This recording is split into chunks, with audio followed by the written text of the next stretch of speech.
வேற லெவல்ல இருக்குல்ல, வாங்கிடுவோம்.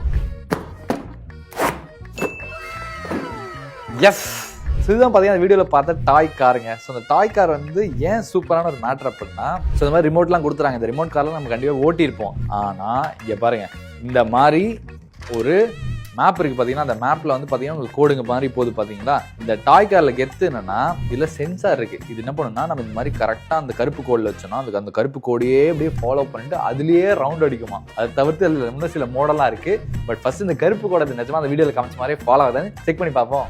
கைஸ் இங்கே பாருங்க, ஏங்க வேற லெவலுங்க. அதுவே பார்த்தீங்கன்னா அந்த கருப்பு கோடை வந்து ஃபாலோ பண்ணி போயிட்டே இருக்குல்ல. இப்போ இதில் வந்து இவங்க கொடுத்த பேப்பரில் ஒர்க் ஆகுது. ஸோ நம்ம ஒரு நார்மல் A4 ஷீட்லையும் செக் பண்ணி பார்த்துருவோம். இதில் வந்து எப்படி ஒரு பாக்ஸை போடுவோம்.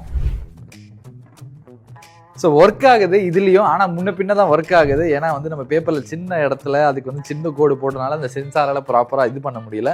ஸோ இதில் பார்த்தீங்கன்னா அதை தவிர்த்து நிறைய மோடு இருக்குங்க. இந்த மாதிரி இதே சுற்றிட்டு கிடக்கும். இது வந்து ரிமோட் கண்ட்ரோல் மோடு.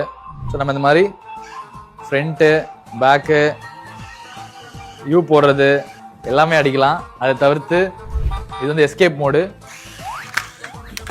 ஸோ இந்த மாதிரி பார்த்தீங்கன்னா ஒரு 5-6 மேட்டர் இருக்குங்க. ஸோ அது கிட்ஸுக்குலாம் வாங்கி கொடுத்தீங்கன்னா ஜாலியாக விளையாட்டு இருப்பாங்க. பட் ஒரு பாயிண்ட் மேலே கண்டிப்பாக அது போர் அடிக்கும். பட் ஆனால் மார்க்கெட்டில் இருக்க அந்த குட்டி ரிமோட் கண்ட்ரோல் காருக்கு வந்து இது வந்து சூப்பராகவே இருக்குது. டெஃபினட்டாக ஒரு கெஸ்ட் ப்ராடக்ட் தான். ஸோ இந்த ப்ராடக்ட் லிங்க் பண்ணி பயோ இருக்கும், செக் பண்ணி